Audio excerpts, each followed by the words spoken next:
Shock అవ్వకపోతే నన్ను అడగండి అప్పుడు వచ్చి.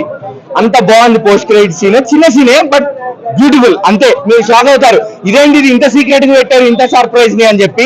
అంత బాగుంది. అండ్ ఆ మైథలాజికల్ సీన్స్ ఏవైతే ఉన్నాయో, అక్కడ యానిమేషన్ ఏదైతే ఉందో, గ్రాఫిక్స్ పార్ట్ ఏదైతే ఉందో చాలా బ్యూటిఫుల్ గా డిజైన్ చేశారు. అండ్ ఇలాంటి పార్ట్స్ లో, ఇలాంటి మూవీస్ లో బ్యాక్గ్రౌండ్ మ్యూజిక్ చాలా ఇంపార్టెంట్. ఆ బ్యాక్గ్రౌండ్ మ్యూజిక్ ని నరికేశారు అంతే. దానికి డబల్ ఫీల్ అవుతాం ఇక్కడ ఉన్న last 20-30 minutes with added surprise post credits. అది ఇంకా బోనస్ అంతే.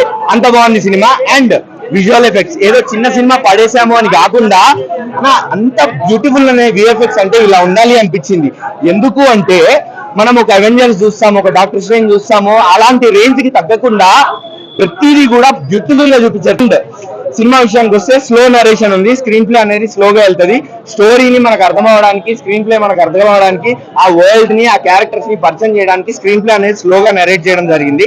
బట్ ల్యాగ్ మాత్రం కాదు, అది ఎక్కడ ల్యాగ్ ఉండదు సినిమాలో. ల్యాగ్ అని మాత్రం ఫీల్ అవ్వద్దు.